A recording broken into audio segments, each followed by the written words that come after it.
আমাকে খারাপ কাজ করতে হবে, আমার চাকরির দরকার নেই, আমি দেশে চলে যাবো। আসসালামু আলাইকুম। ওয়ালাইকুম আসসালাম। বসো।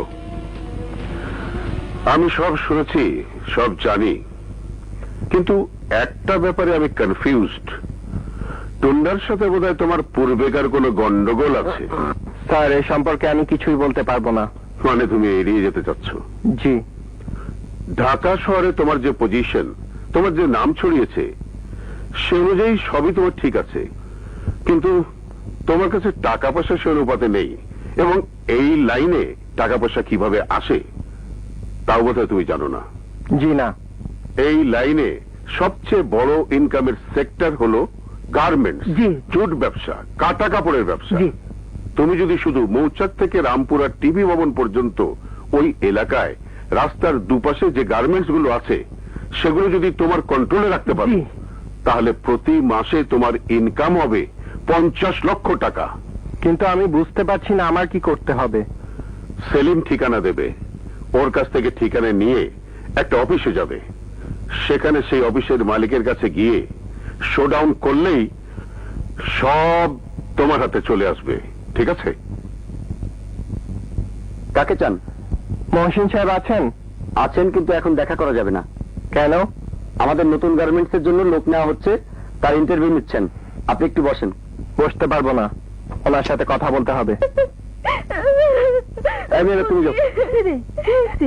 কান্দস কেন? হাত দিয়া কাজ করবো, পা দিয়া মেশিন চালাবো, কিন্তু আমার শরীর ন্যাংটা কইরা দেখলো কেন? আরো বলে আমাকে খারাপ কাজ করতে হবে, আমার চাকরির দরকার নেই, আমি দেশে চলে যাবো। চাকরি করবো না, আমি চলে যাবো। আপনি কোথায় যান?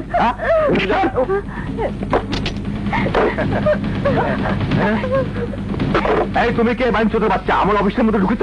আমি বাচ্চাদের বাচ্চা। আয় এদিকে আয়। কুত্তার বাচ্চা, কোনো কথা বলবি না, একদম পুরা ম্যাগজিন খালি করে দেবো। এই যে গরিব অসহায় মেয়েরা পেটের দায়ে চাকরি করতে আসে, এরা কিন্তু কেউ গাড়ি বাড়ির মালিক হতে আসে না, শুধু ডাল ভাত খেয়ে কোন রকম বেঁচে থাকার জন্য আসে। কত টাকা বেতন দিস? কত টাকা বেতন দিচ্ছে একটা গার্মেন্টসের শ্রমিককে? বড় জন্য 900, 1000, 1200, এই টাকা দিয়ে একটা মানুষ চলতে পারে? দেখেছিস? কুত্তার বাচ্চা, দেখছিস? প্রতিদিন ঢাকা শহরের অলিতে গলিতে টিফিন ক্যারিয়ার হাতে মেয়েরা কিভাবে মাইলকে মাইল পায়ে হেঁটে তোদের গার্মেন্টসে কাজ করতে আসে। ওদের দেখে মনে হয় না ওগুলো ভুখা মানুষের মিছিল? ওদের শ্রমের বিনিময়ে তোরা পাজেরো চালাচ্ছিস, বাড়ি ধারে বাড়ি বানাচ্ছিস, মদ খাচ্ছিস, এয়ার কন্ডিশন অফিসে নরম চেয়ারে বসে থাকতেছিস। 5,000 গার্মেন্টসে প্রায় 20 লক্ষ মহিলা শ্রমিক কাজ করে। ওদেরই শ্রম বিক্রি করে বিদেশ থেকে আসে কোটি কোটি ডলার। সেই ডলার দিয়ে তৈরি হয় রাস্তা, আসে বিদেশি গাড়ি, সেই গাড়ি শুধু তোরা চালাস। ওদের পরিশ্রমের টাকা দিয়ে তৈরি হয় বিদ্যুৎ, সেই বিদ্যুৎ দিয়ে তোরা এয়ার কন্ডিশন চালাস। আর ওরা একটু ফ্যানের বাতাসও খেতে পারে না। ওদের ঘরে রাতে বাতি জ্বলে না, হারিকেনে 3টি আলো তোরা ভাত খায়। আরে কুত্তার বাচ্চা, এ তো অন্নদাতা, এ তো বাংলার মা। ভালো করে দেখ, এ তো মা। তোর মাকেও লঙ্ঘ করিস কিভাবে? কুত্তার বাচ্চা, কুত্তার বাচ্চা, মাকেও লঙ্ঘ করে কেউ? টাকা তো ভালো করে দেখতো এই অসহায় মুখটা। আমি তো দেখছি এই মুখ বাংলাদেশের মানচিত্র। বাংলাদেশ কাঁদছে, আবার বাংলাদেশ কাঁদছে। কুত্তার বাচ্চা, বাচ্চা গুলি করে দেবো। এই কুত্তার বাচ্চা, চেয়ে দেখ, এরা সবাই তোর মা।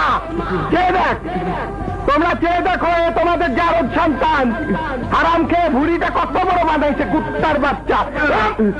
বাচ্চা বাচ্চা, তোর মায়ের কাছে কুত্তার বাচ্চা।